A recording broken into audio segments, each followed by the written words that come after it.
qu'il y a pas mal d'interventions, et puis tout de suite après la mienne, je vous lirai quelques mots de Mathieu Grégoire qui tenait à pouvoir vous dire quelques mots ce midi. Pardon, je suis désolée. Donc aujourd'hui, on se retrouve parce que dans la journée sera examinée une proposition de loi en faveur de mesures d'urgence pour les intermittents et intermittentes de l'emploi. Elle aura lieu certainement, l'examen aura lieu certainement ce soir. Ça sera une étape de votre mobilisation. Elle est, cette PPL, on dit PPL, proposition de loi, elle est une étape de votre mobilisation et nous l'avons construite ensemble.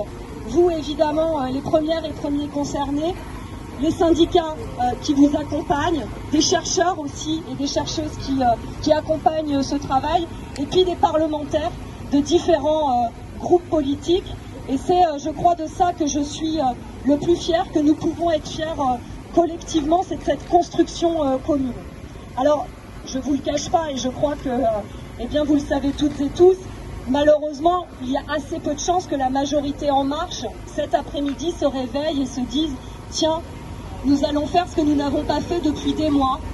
Écoutez, arrêtez de mépriser celles et ceux qui se mobilisent depuis des mois et qui ont été les grands oubliés des mesures d'urgence pendant la crise sanitaire. » Il y a peu de chance, mais je vais vous dire, c'est pas pour ça que je perds espoir et c'est pas pour ça que nous devons perdre espoir. D'abord parce que je crois que la lutte finira par payer.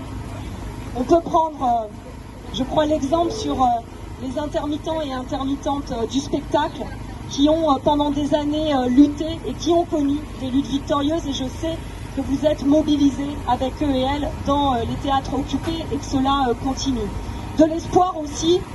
Je ne sais pas s'il faut mettre ou pas le champagne au frais, mais disons qu'il faut toujours le mettre au cas où, parce que nous aurons dans les heures qui viennent eh bien, la réponse du Conseil d'État au référé qui a été déposé, et franchement il serait assez impensable que la réponse ne soit pas eh bien, une annulation des dispositions qui sont prêtes par la réforme de l'assurance chômage et qui va créer des inégalités encore plus grandes, alors même que la ministre essayait encore ce matin de défendre, avec toujours des mensonges d'ailleurs et des chiffres faux. On aura l'occasion cet après-midi de lui redire eh bien, qu'une explosion de 250%, alors que c'est une explosion de 2 fois et demi, eh bien, même quand on a plus Cédric Villani dans sa majorité, on doit être capable de comprendre qu'une explosion de 2 fois et demi, ça fait jamais que 150% et pas 250%. Je dis que c'est une étape aussi parce que cet après-midi, eh bien, nous aurons l'occasion de pouvoir faire de nouveau entendre les voix eh bien, de ces personnes, vous, qui êtes dans une détresse assez absolue depuis des mois et qui n'ont pas été entendues par ce gouvernement.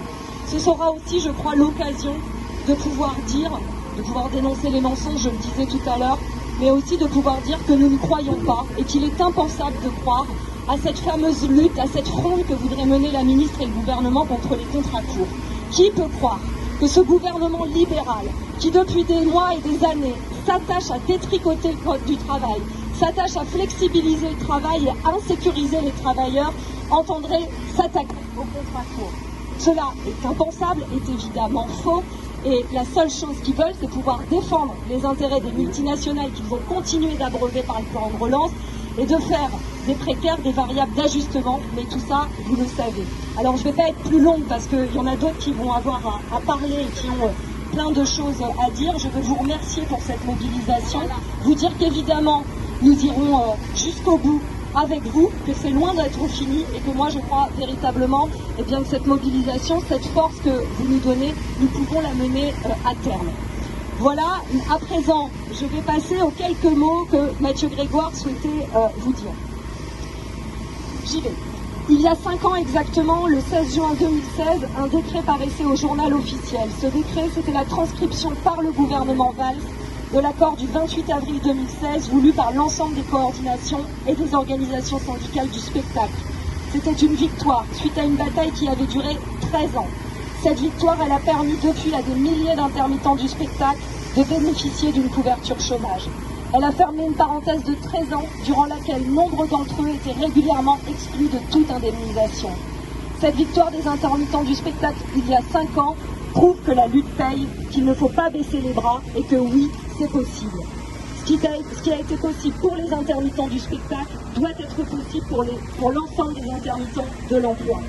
Aujourd'hui, La proposition de loi d'Elsa Faucillon risque fort, nous le savons tous, de ne pas être adoptée par la majorité LREM.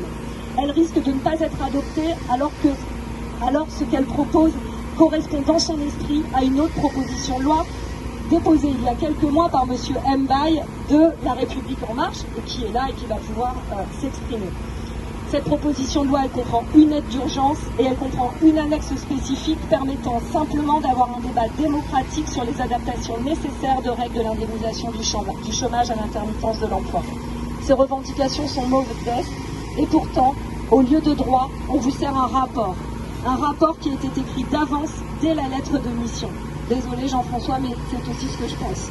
On vous promet de demander à vos employeurs de réfléchir à des CDI et à de la stabilité de l'emploi. Ça ne mange pas de pain. Aucun droit au chômage pour aujourd'hui, des discussions sur l'emploi pour demain. Mais la lutte n'est pas finie et la lutte paye.